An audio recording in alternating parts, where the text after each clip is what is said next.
Have you ever wondered what it's like to face a monster so terrifying that one look could turn you to stone? Today we're diving into one of the most iconic myths of ancient Greece, the tale of Medusa and Perseus, a story filled with danger, courage, and a twist you won't see coming. Before we start, let me ask you this. If you were given a mission where failure meant certain death, would you take it? Let me know in the comments below as we unravel this epic story. Medusa. Just hearing the name sends chills down your spine, doesn't it? She wasn't always the terrifying creature we imagine today.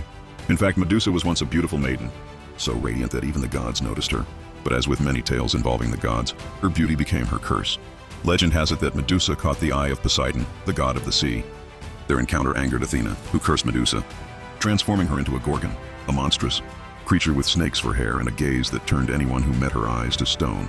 Imagine that for a moment. Beauty turned into isolation, admiration replaced by fear. Can you blame her for becoming bitter? Enter Perseus, a young hero with a lot to prove. He's brave, resourceful, and maybe a little too confident. Perseus was sent on what seemed like an impossible mission, to bring back the head of Medusa. But why? The truth is, it wasn't Perseus's idea. He was tricked into accepting the challenge by a jealous king who wanted him out of the picture. Classic, right? Now Perseus wasn't exactly going in unprepared. He had help from some divine allies, Athena and Hermes. With their guidance, Perseus was armed with a reflective shield, a magical sword, winged sandals, and a helmet that made him invisible. Quite the toolkit for a hero, wouldn't you agree? Perseus enters Medusa's lair, a dark and eerie cave littered with stone, statues, remnants of those who dared to face her and failed. Perseus couldn't risk looking directly at her, so he used the reflective shield to navigate. Medusa, unaware of his approach, slept amidst her slithering hair. One wrong move, one sound too loud, and it would all be over. But Perseus moved with precision. In one swift motion he struck, severing Medusa's head without ever meeting her gaze. Here's the twist. Medusa wasn't just a monster. From her blood sprang two legendary creatures, Pegasus, the winged horse, and Chrysaor, a golden giant. Even in death, Medusa gave life to legends.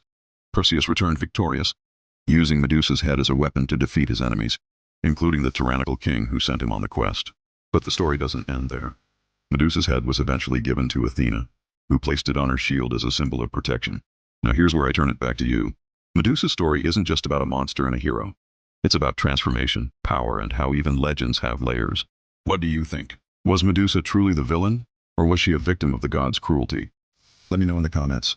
And if you're hungry for more myths like this one, hit that follow button and stick around. Because in every myth, there's a truth waiting to be uncovered.